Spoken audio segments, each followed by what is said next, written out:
Assalamualaikum warahmatullahi wabarakatuh.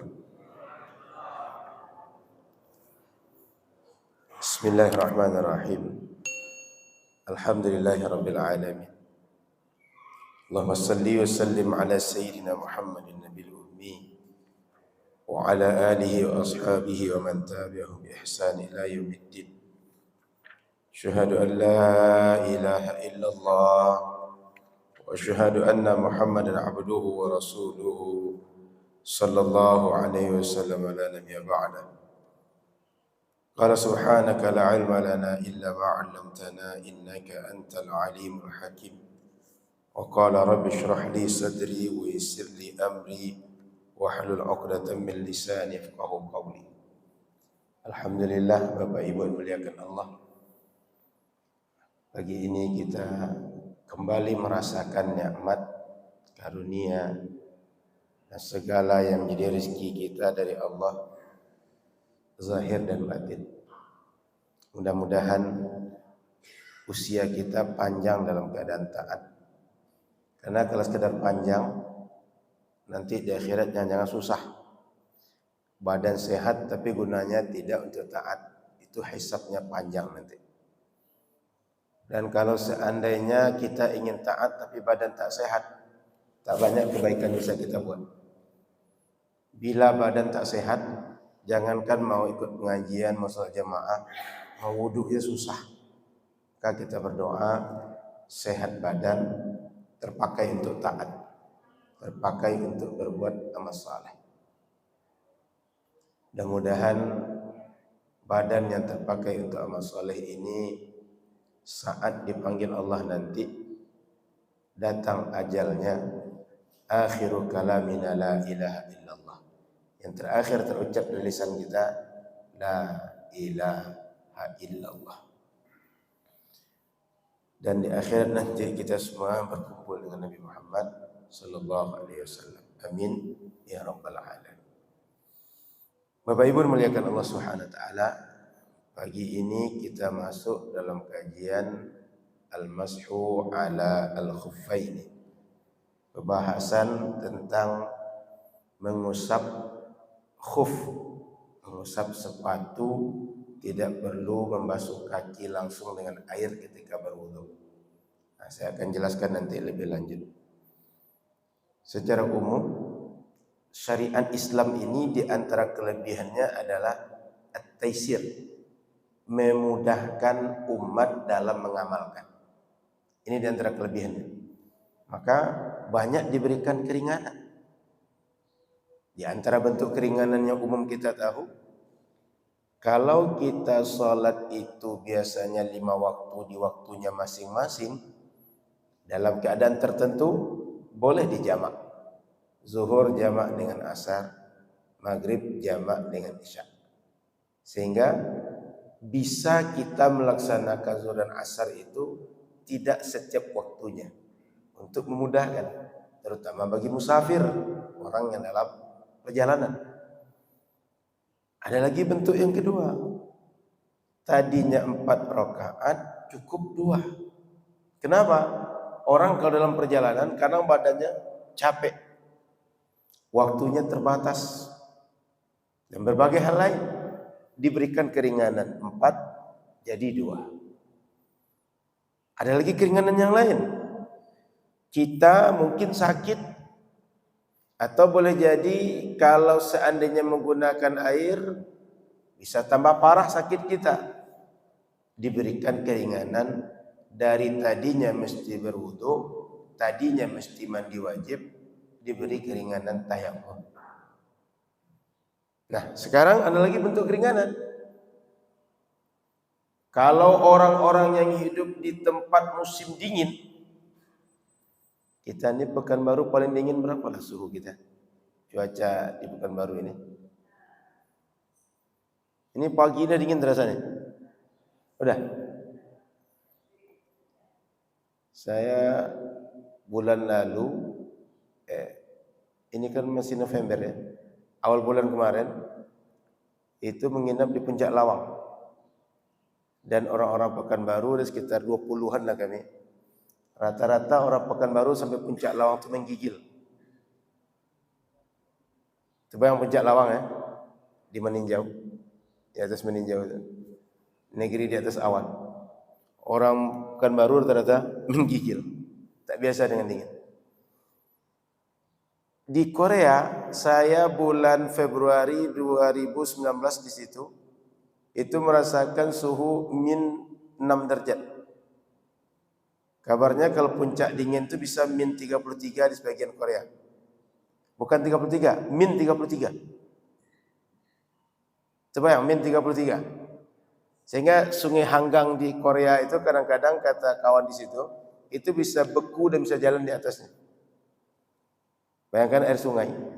Bukan air yang di gelas nih, air sungai. Bisa jalan di atasnya. Nah, orang yang seperti ini, di kondisi dingin seperti ini, kalau berwudu setiap saat mesti pakai air langsung, itu berat mereka. Maka oleh syariat diberikan keringanan al-mashu 'alal khuffain. Saat basuh kaki, ndak usah buka khufnya atau ndak usah buka alas kakinya, cukup diusap bagian luar, tapi ada ketentuannya. Ini adalah bentuk keringanan dari syariat. Maka perlu kita catat Bapak Ibu yang dirahmati Allah Subhanahu wa taala, khasnya syariat Islam ini, keistimewaan syariat Islam adalah at-taisir, mudah, ringan. Sehingga Nabi SAW, jika ada dua pilihan yang boleh dibuat oleh umat, yang kedua-duanya adalah diperkenankan, Nabi suruh umat kerjakan yang ringan. Saya contohkan nanti. Ini kelebihan syariat Islam, taisir, meringankan. Apa contohnya Nabi memilih yang ringan untuk umat, yang keduanya itu boleh? Contoh, laula an asyqa ala ummati la amartuhum bisiwaki 'inda kulli salah. Kalaulah aku tak khawatir memberatkan umat, aku akan suruh mereka gosok gigi setiap kali salat. Tapi beliau tak mewajibkan kita. Beliau suruh, beliau ajarkan, beliau contohkan, tapi tak diwajibkan. Artinya apa? Gosok gigi setiap kali salat bagus. Kalau misalnya tak setiap kali salat pun boleh. Tak diwajibkan ke kita. Contoh lagi, malam-malam Ramadan, kita andaikanlah waktu itu Nabi wajib berjamaah dengan sahabat salat tiap malam Ramadan itu, berarti nanti jangan-jangan tarawih itu wajib berjamaah setiap malam bulan Ramadan. Maka akan banyak orang-orang umat ini, dia tak melaksanakan kewajiban di malam bulan Ramadan. Sehingga kata Nabi ketika sahabat sudah kumpul nunggu beliau untuk salat bersama beliau, saya tahu semalam kalian nunggu saya tak keluar dari rumah supaya salat bersama kalian. Kenapa? Khasyata an tafrudha alaikum. Saya takut nanti diwajibkan untuk kalian. Maka Nabi senang umat ini dia melaksanakan agama tapi ringan bagi mereka. Bukan sebaliknya menyusahkan umat dalam beragama. Memilih hal-hal yang berat untuk umat, memilih hal-hal yang susah untuk umat. Tidak. Nabi suka umat ini mana yang ringan bagi mereka, itu yang direkomendasikan, yang disuruh, yang diberikan solusi untuk umat. Ini perlu kita ingat. Maka syariat ini banyak sekali diberikan keringanan. Harus kita ingat itu Bapak Ibu. Oh Ustaz, kok berat bangun subuh itu, dingin kita wuduk ketika subuh. Itu adalah bagian dari perjuangan untuk ibadah, yang kalau perjuangan itu dilewati, Allah akan kasih reward, kasih bonus, kasih pahala untuk yang bisa melalui. Yang tak bisa melalui, dia tak dapat reward. Ustaz, kenapa mesti ada gempa kayak di Cianjur sekarang? Kenapa mesti ada likuifaksi seperti di Palu kemarin? Ada lagi banjir seperti Kalimantan kemarin. Orang yang dikasih banjir, yang dikasih kebakaran, yang dikasih likuifaksi dan segala macam, Allah sedang menguji dia. Tabiat dari ujian, ada yang lulus, ada yang gagal. Ada yang naik kelas, ada yang tidak. Allah ingin mereka itu naik kelas. Caranya kasih ujian. Kalau tak ada ujian, tak ada barometer untuk naik kelas atau tidak naik kelas. Sehingga kita Bapak Ibu jangan bersyukur, alhamdulillah kami tidak kena banjir, tak kena gempa, orang itu kena gempa. Tidak perlu bersyukur gitu. Tapi kita berpikir, Orang itu ujiannya jelas musibah. Ujian kami apa? Jangan-jangan ujian sehat ini kita tak bisa melalui. Ujian musibah lewat, tapi ujian sehat tidak lewat. Kita punya badan tapi tak terpakai tetap. Maka Bapak Ibu rahmati Allah Subhanahu wa taala, bentuk keringanan ini diantaranya cara bertaharah kita dibuat oleh syariat. Ada wudu, ada mandi, ada tayamum, ada lagi mengusap khuf, mengusap sepatu. Ada orang yang kalau taharah dia bisa wudu. Ada orang kalau taharah besar dia bisa mandi. Ada orang tak bisa keduanya, kasih tayamum. Ada orang dia bisa wudu, dia bisa mandi tapi sebagian saja. Sebagian dia tak bisa. Kenapa? Karena dia jatuh, kakinya mesti dipakai gips. Ya gips namanya. Yang pakai kayak apa tuh? Dikasih gips, dikasih perban, sehingga kalau berwudu ada bagian yang bisa basah dengan air, ada yang tidak, maka dikasihlah mengusap khuf. Atau ketika musim dingin sekali, tak mungkin dia menggunakan air ketika kondisi seperti kondisi normal, maka diberikan mengusap khuf oleh syariat. Ini pembahasan kita. Ada banyak pilihan, lebih dari satu. Ini bentuk kemudahan dari syariat. Kalau dipaksakan wudhu saja, dipaksakan mandi saja, banyak orang yang akan lari dari ibadah. Sehingga pernah ada kejadian sahabat Nabi itu saat mereka pergi, berapa orang, tak ada Nabi. Malam-malam ada yang luka, lalu dia tidur. Ketika tidur, mohon maaf, dia mimpi basah. Kalau mimpi, dia mesti mandi wajib. Ditanyalah pada sebagiannya, saya ini semalam mengalami ini, bagaimana solusi saya nih? Saya mesti mandi wajib atau saya tayamum? Kata kawannya menjawab, kamu mesti mandi wajib. Dia luka, hari dingin. Mandilah kawan tadi. Setelah mandi, meninggal kawan yang mandi tadi. Balik ke Madinah, diceritakan pada Rasul. Marah Rasul dengan orang-orang tadi. Apa kata Rasul? Syifa'ul su'al. Awak kalau nak tahu bertanya. Kalau nak tahu jangan memandai-mandai. Ajalnya memang tak sampai, dia meninggal karena ajal, tapi sebab ajal ini datang juga karena kalian yang menyebabkan dia mati. Andaikan waktu itu dia tak mandi dengan air, dia bertayamum, wudu taharah dia selesai, dia tak mati gara-gara itu. Makanya Bapak Ibu dirahmati Allah Subhanahu wa taala, dalam perkara agama atau apa saja yang kita tidak tahu, jangan memandai-mandai. Lebih baik jawab saya tidak tahu. Kalau tahu sampaikan yang kita tahu, yang tidak tahu jawab saya tidak tahu. Kenapa? Jangan sampai gara-gara sok tahu kita susah sendiri. Jangan sampai gara-gara sok tahu kita orang celaka gara-gara kita. Contoh di zaman Nabi. Maka lebih baik kita akui ketidaktahuan kita dan belajar, bertanya, cari literasi dan konfirmasi kepada orang yang paham. Baik, masuk kita ke sini. Wal mas'u 'alal khuffaini jaizun bi thalathati syara'id. Mengusap khuf ini boleh menurut syariat, tapi syaratnya ada 3. Apa syaratnya 3 itu? Pertama, ayat tadi'a lubsahuma ba'da kamalit taharah. Syarat pertama saat kita memakai khuf, mesti sudah sempurna wudu kita, mesti sudah sempurna mandi kita, baru kita pakai khuf tadi. Jadi Bapak Ibu yang dirahmati Allah Subhanahu wa taala, dulu di Arab orang biasa pakai khuf namanya. Khuf itu semacam kaos kaki tapi dari kulit. Kalau ada Bapak Ibu pergi haji, pergi umroh, biasanya tempat orang jual wakaf Quran, tempat orang jual siwak, yang siwak itu dia menjual semacam sepatu, tapi bukan sepatu keras ini, dari kulit dia. Umumnya warna hitam, warna coklat dibuat orang, karena dia dari kulit, namanya khuf. Oleh orang Arab, tradisi mereka, kalau mereka pergi jalan jauh, itu dipakai di kaki. Baru di luarnya pakai sepatu, pakai sendal. Macam kaos kaki kita. Tapi dia dari kulit.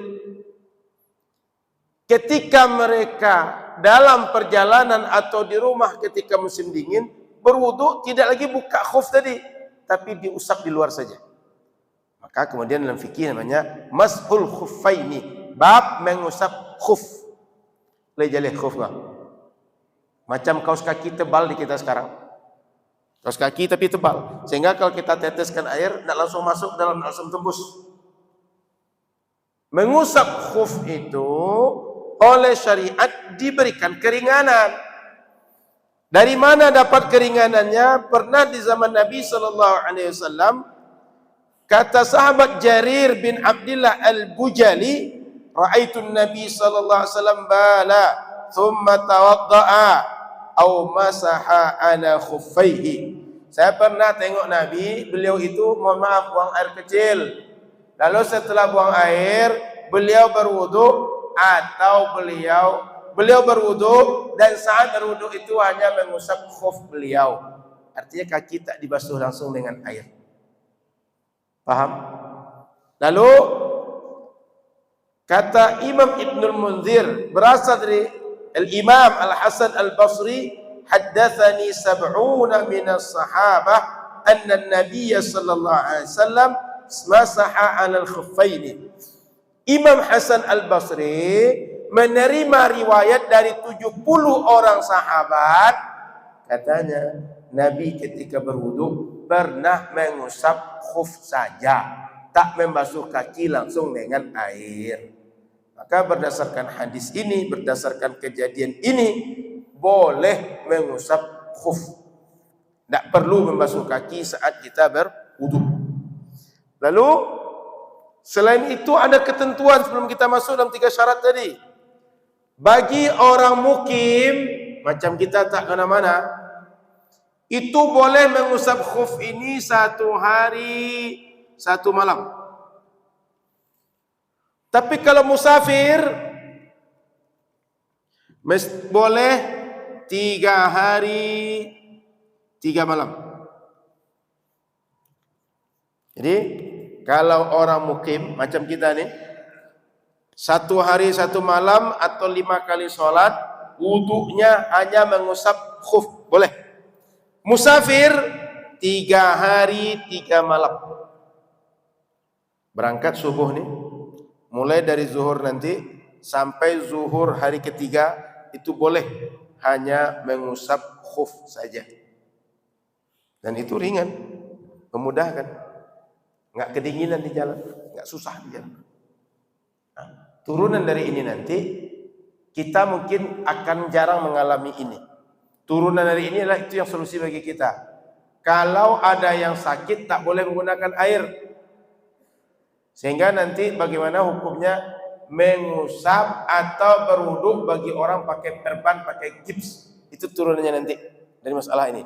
Hukum asalnya masalahnya ini, pembahasan pokoknya yang sudah ada di syariat mengusap khuf, turunannya mengusap perban, mengusap gips.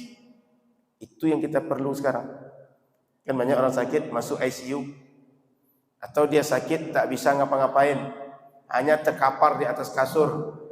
Dia mau sholat, mau berwudu tak kuat, atau dia sakit, ketika sakit itu mau bergerak mengambil wudu tak bisa. Dia bisa wudu secara fisik, tapi untuk bergerak tak bisa. Atau ada sebagian anggota badan, anggota wudu adalah luka. Ada solusinya di sini. Kita melihat hukum dasarnya dulu. Kalau orang mukim 1 hari 1 malam, orang musafir 3 hari 3 malam. Syaratnya 1, saat kita memakai khuf dalam keadaan kamalut taharah, Apa kamalut taharah itu? Wudunya, taharahnya sudah sempurna. Kalau kita berwudu, sudah selesai betul berwudu baru kita pakai. Taharah yang sempurna. Kan bisa saja orang ini setelah wudu dibasuh kaki kanan langsung pakai sepatu. Selesai kiri baru pakai sepatu. Yang seperti itu tidak boleh mengusap khuf. Dia dah selesai semuanya, baru dia pakai sepatu, baru boleh mengusap khuf. Kan terbayang Bapak Ibu ya? Kan kita wudu nih, selesai kaki kanan kita keringkan langsung pakai sepatu. Selesai kaki kiri kita keringkan pakai sepatu. Yang seperti ini tak boleh mengusap khuf. Tapi kalau dah selesai semuanya wudu, dia keringkan, baru pakai sepatu, pakai khuf, boleh. Maka syaratnya harus taharah sudah sempurna. Apalagi yang kedua, ayyakuna satiraini li mahalli ghaslil fardhi. Jadi yang kedua, ukuran khuf ini mesti menutup bagian yang dibasuh, yang harus dibasuh ketika kaki kita dibasuh saat berwudu. Jadi mesti menutup kaki yang harus dibasuh saat berwudu. Maka khuf ini tingginya mesti di atas mata kaki. Mohon maaf Bapak Ibu, kita berwudu itu mesti basuh mata kaki, selingkar mata kaki. Kiri dan kanannya, selingkar itu mesti kita basuh. Maka khuf kita mesti setinggi itu atau menutup sampai mata kaki, baru boleh berlaku hukum mengusap khuf ini.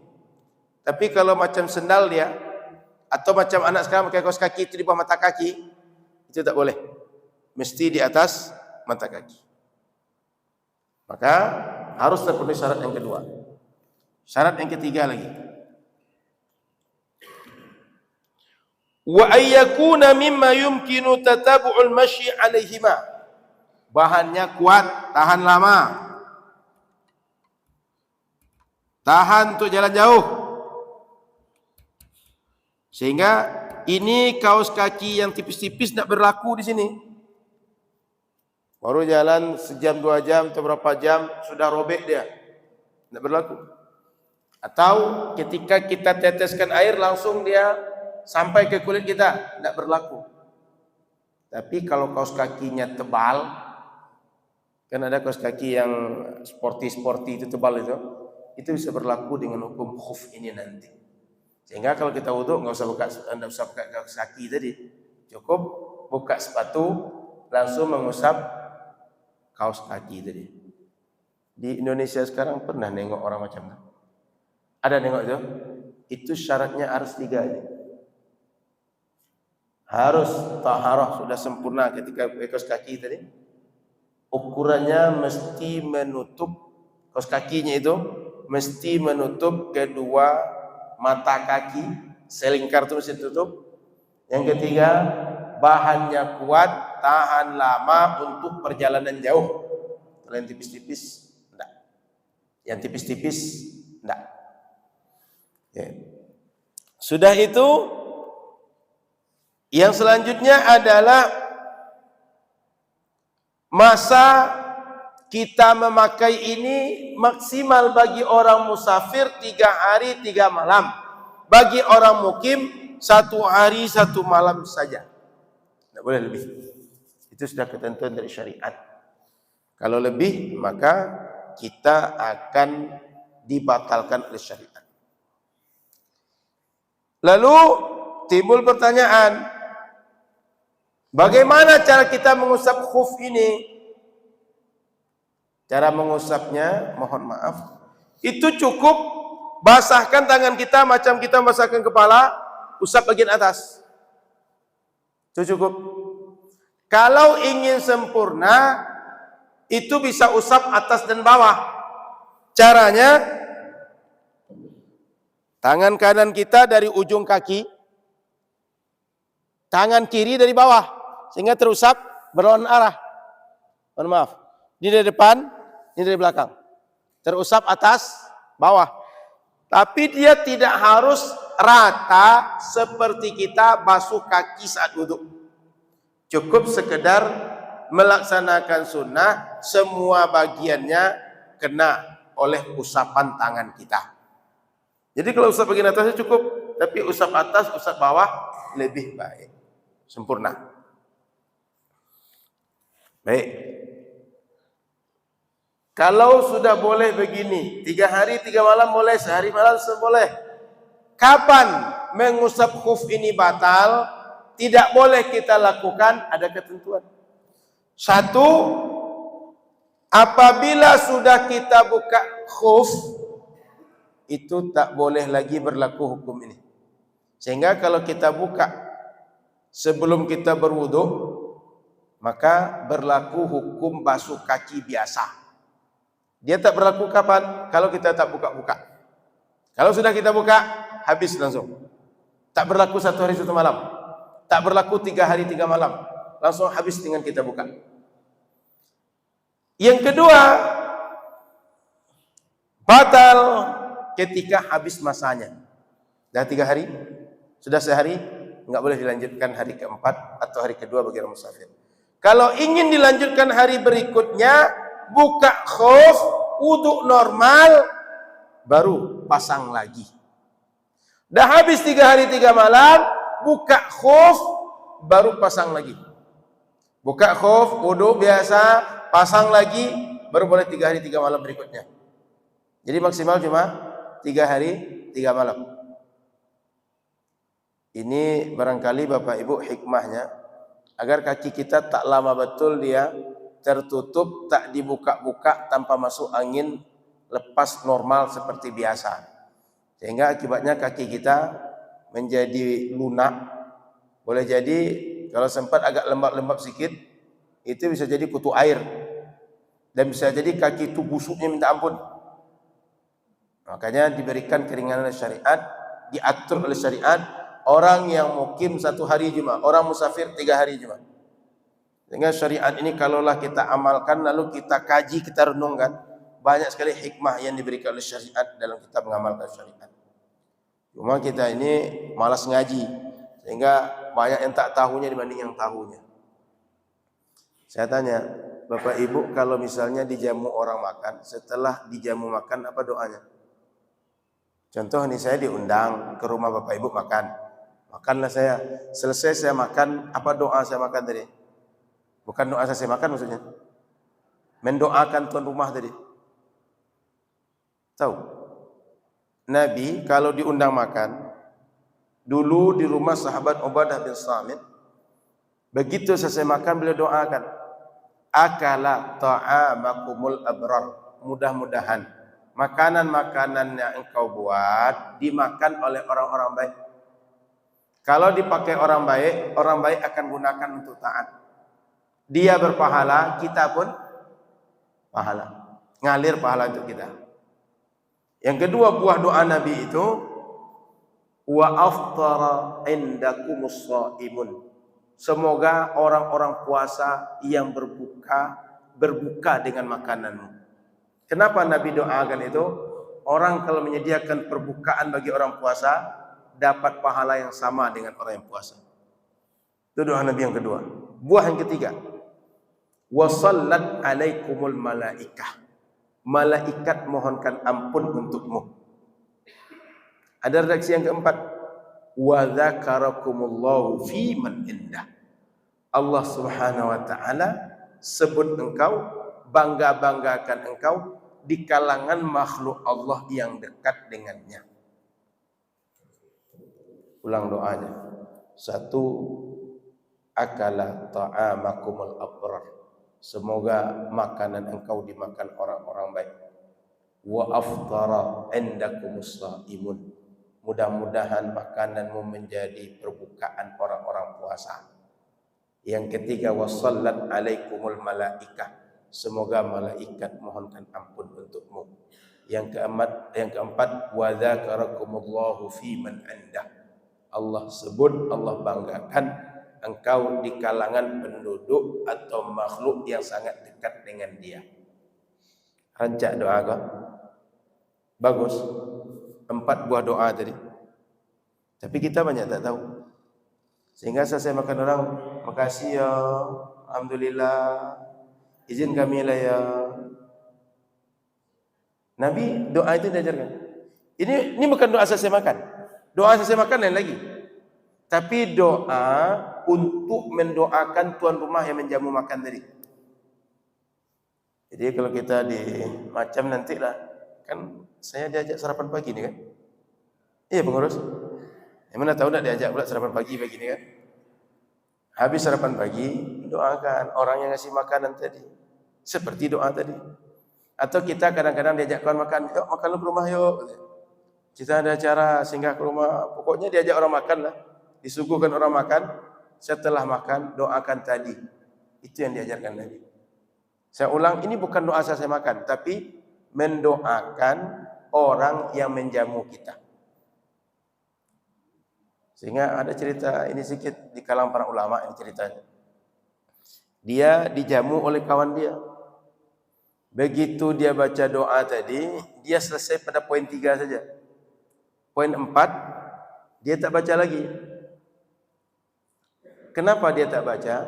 Sebab di dalam ilmu hadis, Syekh Albani yang biasa menjadi rujukan kawan-kawan kita yang salafi, itu mengatakan redaksi doa untuk poin yang keempat dhaif.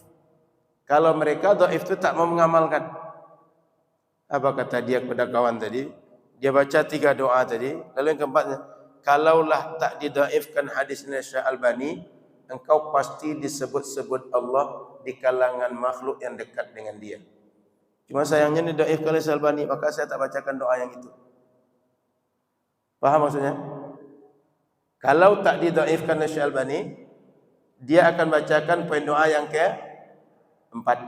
Cuma karena dihukum dhaif, tak dibaca doa yang ke-4 tadi. Sehingga ruginya apa?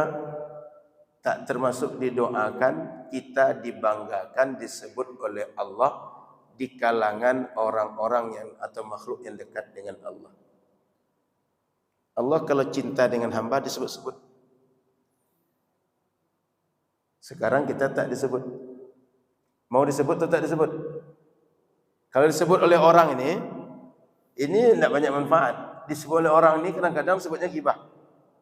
Tapi kalau disebut oleh Allah pasti manfaat. Pasti rahmat. Syekh Albani mengatakan dhaif, akhirnya tak didoakan disebut-sebut oleh Allah. Makanya jangan asal mengatakan tak boleh beramal dengan hadis dhaif. Efeknya apa? Tak disebut oleh Allah. Tak dibanggakan oleh Allah. Bapak Ibu mau dibanggakan atau tak dibanggakan? Mau dibanggakan Allah tidak?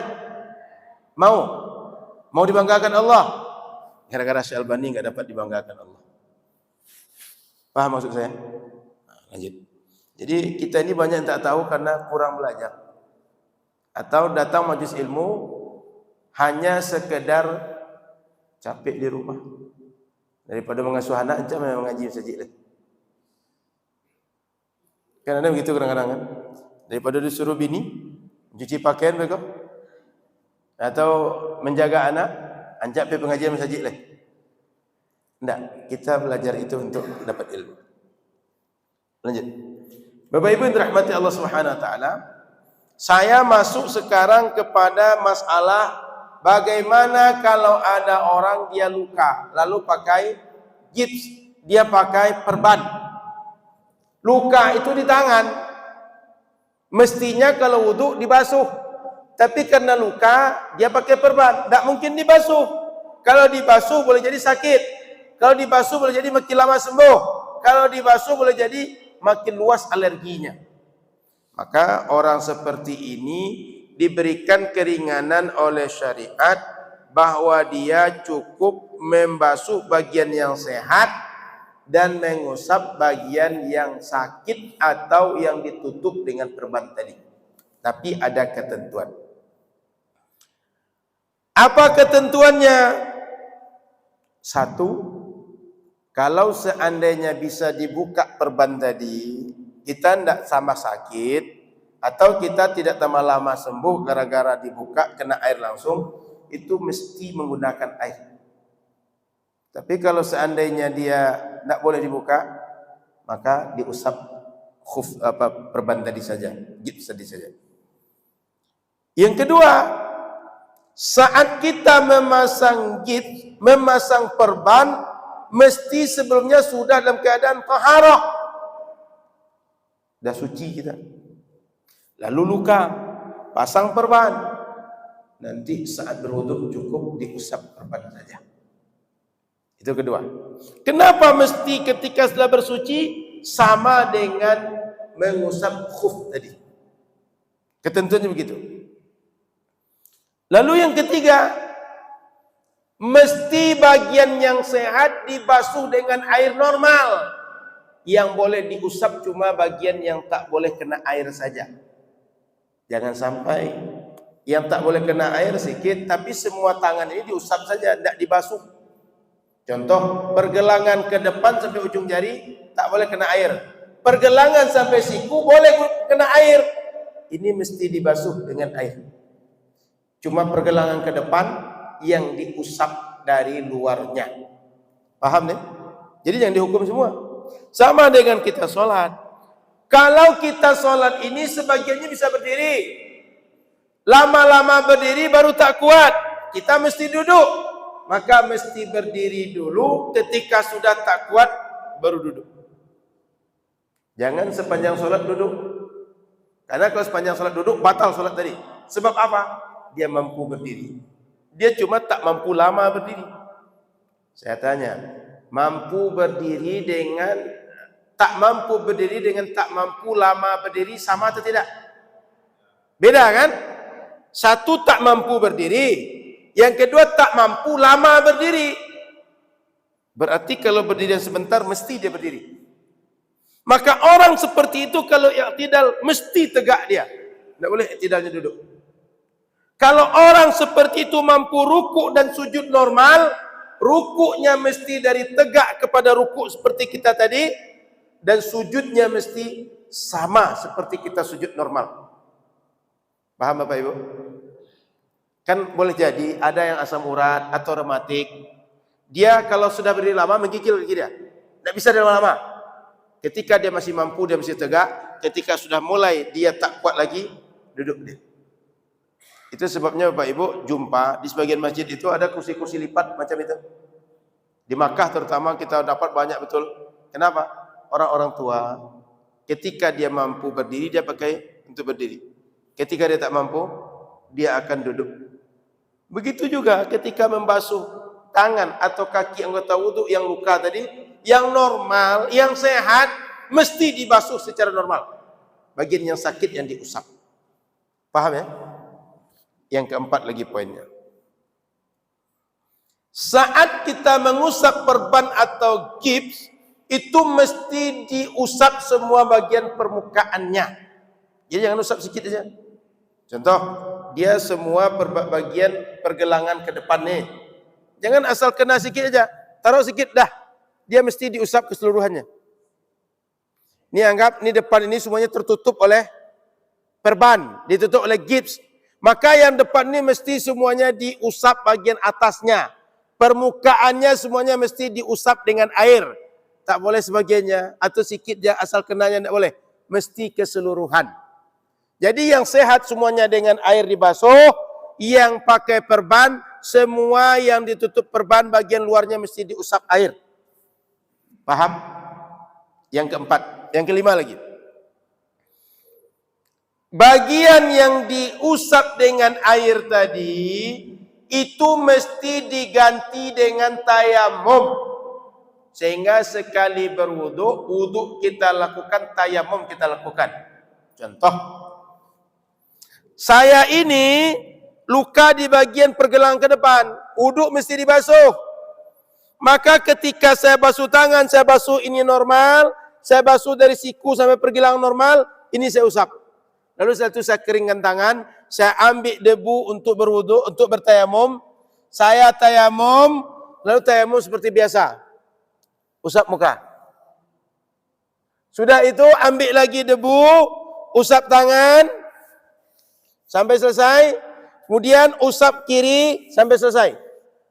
Kita di sini dah bahas tayamum ya? Belum? Belum lagi? Nah, pokoknya tayamum itu caranya usap, ini ditipiskan sedikit biar tak berlumuran. Tipiskan sedikit, caranya bisa ditepuk punggung tangan atau adu ujungnya sehingga tak terlalu tebal ya. Usap yang kanan. Sampai di sini, usap ke bawah sampai rata. Lalu usap yang kiri sampai rata. Sehingga berwuduk tadi, berwuduk normal kita lakukan, pengganti tangan yang diusap tadi adalah tayamum. Paham? Sehingga wuduk kita dua caranya. Wuduk juga, tayamum juga. Saya ulang. Kalau ada tangan kita ni luka, atau kaki yang mesti dibasuh ketika wuduk, dia ditutup dengan perban, ditutup dengan gips, ditutup dengan plester. Apalagi biasanya lain? Ya, plester, Handiplast mereknya. Ya, Handiplast mereknya. Hansaplast mereknya. Jadi ditutup dengan plester, ditutup dengan perban, ditutup dengan gips, apalagi nama yang lain? Lakban. Pokoknya semua yang ditutup bagian badan kita, apapun alatnya yang dipakai, mau merek Hansaplast, Handiplast, pokoknya pakai plus-plus semua itulah. Semua yang ditutup tadi itu mesti diganti dengan tayamum. Sehingga yang sehat basuh dengan air, yang ini ganti dengan tayamum. Maka wuduk kita, setelah kita selesai basuh, kita keringkan, ambil tayamum langsung. Setelah ambil tayamum, usap muka, usap tangan keduanya. Tayamum tidak ada cara lain kecuali cuma itu. Saya ulang, tayamum itu cara cuma itu. Usap muka dengan debu dan usap tangan. Maka kalau ada mayat kita tayamumkan, caranya cuma seperti itu. Tidak ada ceritanya mayat itu tayamumkan diusap dari plastik tempat mayat, kantong mayat, tidak. Atau memandikan mayat. Ustaz, itu mayatnya sudah kayak di Cianjur ini. Ini kan boleh jadi ada mayat 2 hari, 3 hari baru jumpa. Sehingga dimasukkan dalam kantong mayat, lalu disemprot dengan selang dari luar. Itu tak mandikan mayat, juga tak tayamum. Mayat itu solusinya kalau tak mandikan, tayamumkan. Tayamumkan kalau kulitnya bisa tayamumkan. Mandikan kalau kulitnya bisa dimandikan. Kalau tak bisa dimandikan, tak bisa tayamumkan, enggak usah keduanya. Langsung bungkus. Bukan kita tak menjalankan syariat, tapi tempat untuk melaksanakan syariat itu tak bisa lagi. Karena badan sudah rusak, kulit sudah tak bisa. Kan ada orang itu kadang-kadang dia dibungkus dengan plastik itu disiram dari luar. Itu tak memandikan juga tak mentayamumkan. Tak melaksanakan arahan syariat yang seperti itu. Jadi saya ulang, kalau tangan kita tadi luka ditutup dengan perban, boleh kita wuduk normal, tapi bagian perban usap dari luar. Tapi yang diusap ini diganti dengan tayamum. Jadi sudah kita tayamum, sudah kita basuh yang sehat, lalu kita usap dengan air bagian luar itu, lalu kita tayamum. Setelah selesai tayamum, baru kita lanjut membasuh anggota wuduk yang berikutnya. Sudah basuh tangan, basuh kepala lagi. Baru kita usap kepala, baru basuh kaki. Begitu caranya kalau seandainya kita luka, kita mesti tidak boleh membuka sama sekali bagian luka tadi, karena kita pakai perban, boleh untuk diusap bagian luar, tapi diganti dengan tayamum. Paham? Kemudian ini cuma boleh setiap kali sholat 1 kali. Jadi tidak boleh cara tadi berulang-ulang. Saya untuk sholat 5 kali sholat, tidak. Maka setiap kali sholat mesti wudhu dan tayamum. Setiap sholat wudhu dan tayamum. Nah, saya kira itu. Silakan kita lanjut tanya jawab. Kalau ada yang bertanya silakan.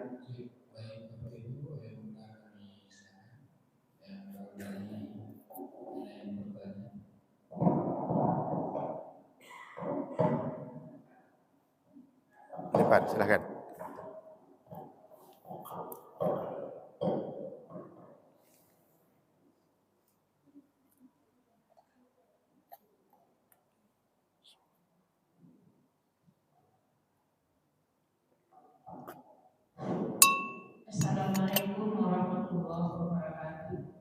Waalaikumsalam warahmatullahi wabarakatuh. Terima kasih atas kajian yang sudah Bapak berikan. Cuma ada yang jadi pertanyaan, misalnya yang sakit itu diperlukan dan sebagainya. Tapi kadang-kadang kan maaf kalau sakit demam barangkali, tapi kalau kecelakaan harus operasi harus berobat. Dia sebelumnya belum sempat tahu sebab operasi nanti dilaksanakan dengan cepat. Nah, bagaimana hari ini kalau terjadi? Sudah, Bu? Sekarang ini kan banyak kecelakaan terjadi. Sedangkan maaf, memang kita untuk namanya terus berunduk bukan salah saja. Kadang-kadang kita kan tak ada berunduk bagaimana begitu. Nah, terima kasih. Assalamualaikum warahmatullahi wabarakatuh. Assalamualaikum. Jadi biasanya kalau keluarganya paham, dia akan diwudukkan dulu, baru dipakaikan perban. Kalau keluarganya paham. Atau kalau dia terbiasa tajdidul wudu, sering memperbaharui wudu, maka saat dia diperban sudah dalam keadaan wudu. Tapi jika tak terjadi keduanya bagaimana? Orang ini ketika dia dipakaikan perban tak terpenuhi syarat seperti yang kita jelaskan tadi. Sehingga wudu dia, taharah yang belum sempurna. Maka ketika dia sehat, solat yang selama dia sakit tadi mesti iadah lagi, dia ulang lagi solatnya tadi dengan wudu yang sempurna. Kenapa? Syarat tak terpenuhi. Begitu, Bu. Kalau orang ngaji, dia sudah siap. Nanti kalau saya luka, saya sudah dalam keadaan suci, sehingga ketika saya dipakaikan perban, saya terpenuhi syarat. Tapi kita ini kan karena agak sedikit tahunya masalah-masalah seperti ini, maka ketika terjadi susahnya lebih banyak dibanding mudahnya. Makanya itu gunanya dibahas kajian-kajian yang menjadi amaliyah kita. Sehingga mohon maaf kepada pengurus-pengurus masjid, sebaiknya kajian kita mengarahnya sudah kajian bersilabus atau berbasis kitab, supaya ilmunya itu yang dipelajari bulan ini dengan bulan besok tak sama. Tapi yang bulan ini tentang wudu, bulan besok tentang mandi wajib, bulan besok tentang tayamum, bulan besok tentang mengusap dengan perban tadi. Bulan besoknya lagi tentang pembahasan sholat. Bulan berikutnya apa menjadi rukun, apa menjadi pembatal sholat. Tapi kalau tak dibahas dengan kitab, tak dibuat dengan silabusnya, bulan ini kajiannya tentang tawakal. Bulan besok tawakal juga tapi judulnya beda. Bulan satu lagi kajiannya tawakal juga, cuma cara menyampaikannya beda lagi. Bulan selanjutnya kajian tawakal juga, cuma kemasannya tak sama. Kenapa itu terjadi? Karena kita tidak mempersiapkan, tidak mendesain kajian kita untuk membuat masyarakat kita berilmu.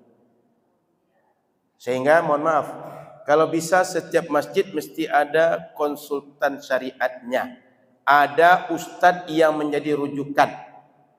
Kalau bisa ustadz jadi pengurus masjid bagus, kalau tidak pengurus masjid punya ustadz yang jadi rujukan, supaya kajian itu bisa diarahkan. Karena orang tak tahu tak bisa membuat orang lain paham. Betul? Ya kan? Orang tak tahu tak bisa memberitahu kepada orang yang tak tahu juga.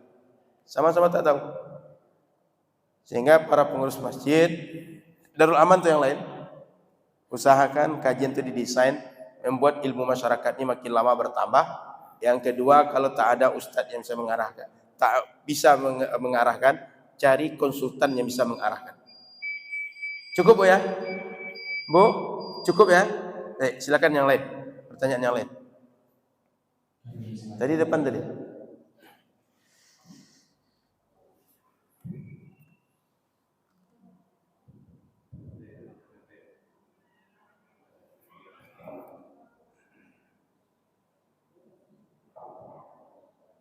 Masih Ustaz. Baik, Pak.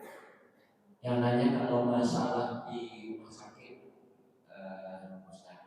Baik, Pak. Pertama di ICU ya. Di ICU kita nggak punya kuasa untuk diri kita pun sadar ya. Nah kita sholat wudhunya gimana? Tayamum juga itu nggak ada debu di situ ya. Kadang kita pun untuk buang air pun harus di atas tempat tidur gitu ya. Kemudian posisi kita bareng itu kan sesuai dengan keadaan rumah sakit. Iya. Dia tidak menghadap kiblat dan sebagainya. Nah, itu bagaimana? Terima kasih. Jadi ini pentingnya para perawat belajar ilmu thaharah, sehingga dia bisa membantu orang sakit. Di kita sering para perawat nggak ngerti ini.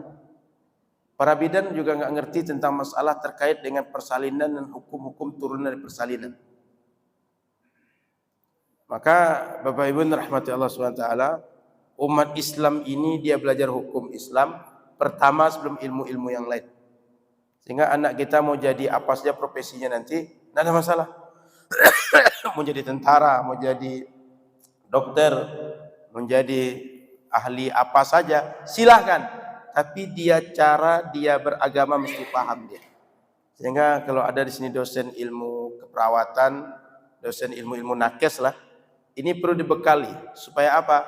Orang Islam kalau dia sehat dia ibadah, kalau dia sakit dia juga ibadah. Ketika dia mau ibadah dia tak bisa. Kenapa? Dia terbatas. Maka nakes tadi membantu. Dia tak mungkin membantu kecuali dia tahu. Karena tidak tahu dia tak akan bantu, Pak. Sehingga urusan dia lah. Padahal Muslim itu wa ta'awanu 'alal birri wat taqwa. Ya kan? Saling tolong menolong untuk berbuat baik dan menjaga pelaksanaan agama. Wa tawasau bil haqqi wa tawasau bis sabr. Setiap orang mesti saling nasihat, menasihati dalam menjalankan agama. Maka tugas nakes tadi minimal dia kasih tahu, Pak, ini waktu sholat, Bapak sholat lagi. Itu minimal, Pak. Bapak bisa nggak sholat? Saya nggak ngerti gimana cara berwudu dengan kondisi ini. Saya bantu, Pak. Atau saya ajarkan, nanti Bapak lakukan. Kan nakes bisa mengukur. Dia bisa wudu sendiri, tapi diajarkan. Atau dia tak bisa, dia bantu mewudukan. Itu, Pak. Itu catatan penting bagi pendidikan kita. Siapapun dosen nakes atau punya lembaga pendidikan untuk nakes, usahakan masuk kurikulum tentang bab thaharah ini masuk ke situ dan disesuaikan dengan kebutuhan untuk apa yang menjadi kebutuhan mereka di profesi mereka. Contoh kejadian ICU seperti ini. Bagaimana kita mau wudu tak bisa, keluarga tak boleh masuk, nakes tak melakukan, sehingga solusinya kita ini tak berwudu. Mau tayamum, nggak ada alat. Ketika mau sholat mengarah kiblat, tak bisa. Sebab posisi ranjang dipan tak menghadap kiblat. Kita ini bisa berdiri dalam kondisi tertentu, tapi tak diperkenankan. Maka bagaimana?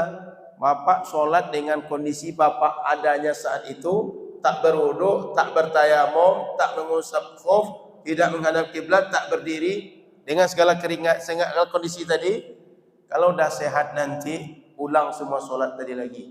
Namanya i'adah solat. Apa bedanya kalau Bapak meninggal, ditanya Allah, kamu dah solat belum? Dah solat. Cuma kenapa kamu solatnya seperti itu? Ya Allah, cuma ini mampu saya saat itu. Saya pengen solat, tapi mau solat dengan thaharah sempurna, saya tak bisa. Orang juga tak membantu saya.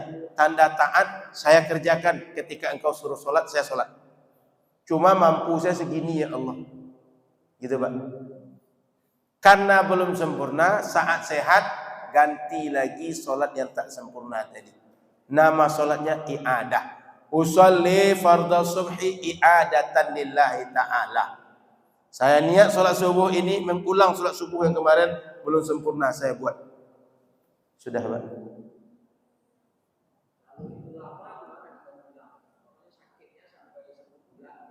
Tinggal hitung aja 30 kali 5. Bulan depan setiap hari ngulang sholat kerja Bapak. Atau mau ditinggalkan? Hutang belum selesai. Dah dibayar panjar tapi hutang belum selesai. Gimana? Mau tetap ditanggung hutangnya atau digugurkan segera? Kan kewajiban ini enggak akan gugur kecuali dikerjakan, kan? Atau Allah bilang sama Bapak, dah enggak usah lagi kerjakan gitu. Paham, Pak? Jadi mesti dikerjakan setiap hari atau sampai selesai. Yang penting seumur hidup dia tuh selesai kita kerjakan. Tidak mesti setiap waktunya subuh di waktu subuh, tidak. Bisa saja antara subuh sampai asar ini saya ada solat 3 hari. Bisa saja. Subuh dulu, zuhur, asar, maghrib, isya. Nanti ulang lagi subuh, zuhur, asar, maghrib, isya. Ulang lagi dan seterusnya. Tidak mesti subuh di waktu subuh, asar di waktu asar, maghrib di waktu maghrib. Sudah? Ada lagi?